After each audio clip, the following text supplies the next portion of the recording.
জাতীয় নির্বাচনের সময় যত ঘনিয়ে আসছে, পিরোজপুর ১ আসনের সাধারণ ভোটার এবং বিএনপির দলীয় নেতাকর্মীদের মধ্যে মনোনয়ন নিয়ে জল্পনা ততই বাড়ছে। আমাকে নমিনেশন না দেয় আমি একটু কষ্ট অনুভব করব না। শহীদ জিয়া পরিবারের সিদ্ধান্ত, বেঁচে থাকা আলমগীরের সিদ্ধান্ত। হাটে বাজারে এবং চায়ের দোকানে এখন সরব আলোচনা, কে পাচ্ছেন দলের কেন্দ্রীয় প্রতীক ধানের শীষ। দীর্ঘ ১৭ বছরের কঠিন রাজনৈতিক নির্যাতন সহ্য করা বিএনপির নেতারা মনে করছেন, দলের দুর্দিনে যারা মাঠে ছিলেন তাদের হাতে তুলে দেওয়া উচিত প্রিয় প্রতীক ধানের শীষ।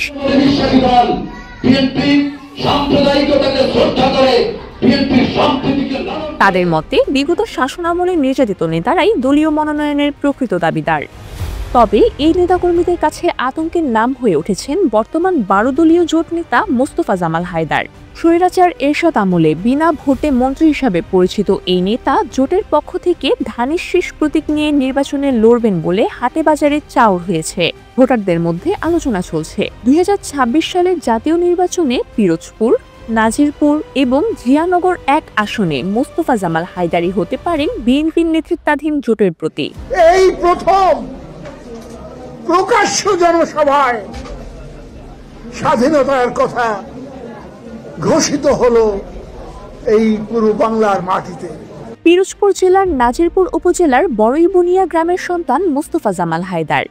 একসময় রাজধানীর পল্টন ময়দানে স্বৈরাচার এরশাদ বিরোধী বক্তব্য দিয়েই তিনি জাতীয় পার্টির এরশাদ সরকারের মন্ত্রিসভার সদস্য হন। ১৯৯০ সালের ৬ ডিসেম্বর স্বৈরাচার এরশাদের পতন হলে জামাল হায়দার রাজনৈতিক অঙ্গন থেকে হারিয়ে যান। ২০০৯ সালে মহাজোট প্রার্থী হয়ে নির্বাচনী মাঠে ফিরে এলেও আওয়ামী লীগের দলীয় প্রার্থী AKMA আওয়ালের কাছে পরাজিত হন। সেই নির্বাচনে তার প্রাপ্ত ভোট ছিল মাত্র ৮৫০০।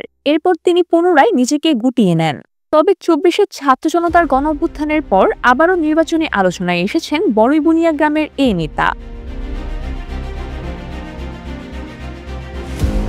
স্থানীয় ভোটারদের মধ্যে ক্ষোভ রয়েছে। পিরোজপুর ১ আসনটা হলো বিএনপির ঘাঁটি।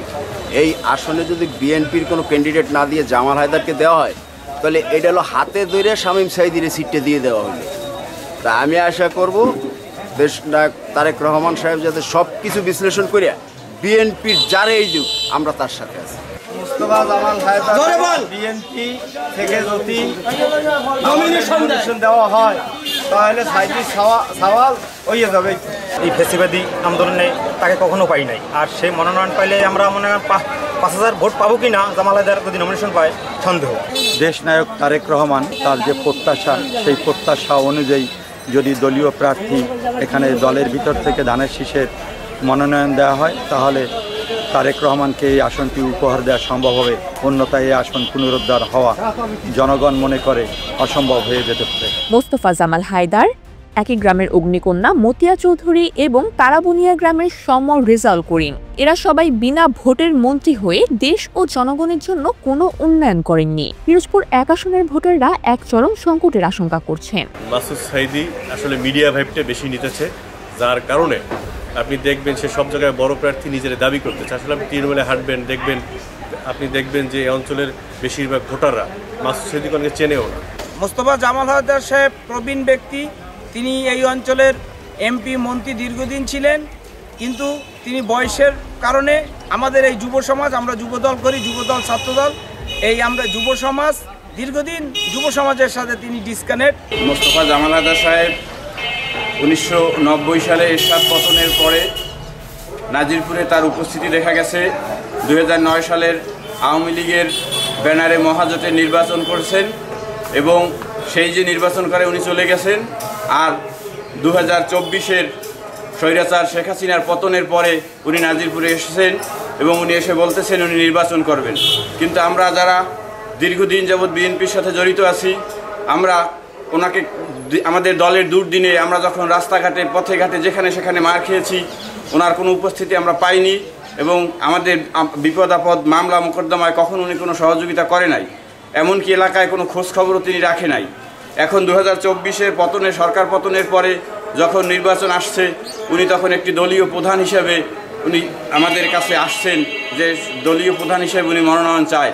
কিন্তু আমি মনে করি যে এখানে দেলাওয়ার হোসেন সাঈদীর ছেলের বিপরীতে বিএনপির আমাদের শক্ত অনেক প্রার্থী আছে, তাদেরকে মনোনয়ন দিলে আমরা আশাবাদী যে তারা জয়যুক্ত হবেন এবং মুস্তফা জামাল হায়দার সাহেব যদি আসেন আমি মনে করি উনি মানে জামানত হারাবেন, উনি একদম সম্পূর্ণরূপে জামানত হারাবেন। একজন ওয়ার্ড মেম্বার যে নির্বাচনে ভোট পায় আমি মনে হয় না যে উনি সেই ভোটটাও পাবেন। তাদের অভিমত, যদি মোস্তফা জামাল হায়দার এবং তার প্রতিদ্বন্দ্বী মাসুদ সাইদি হন তবে এই আসনটি পরোক্ষভাবে জামায়াতে ইসলামীকে উপহার দেয়া হবে। জোটের মনোনয়ন নিয়ে এই অভ্যন্তরীণ বিতর্ক এবং স্থানীয় ভোটারদের আশঙ্কা সব মিলিয়ে পিরোজপুর 1 আসনের নির্বাচনী মাঠ এখন উত্তপ্ত।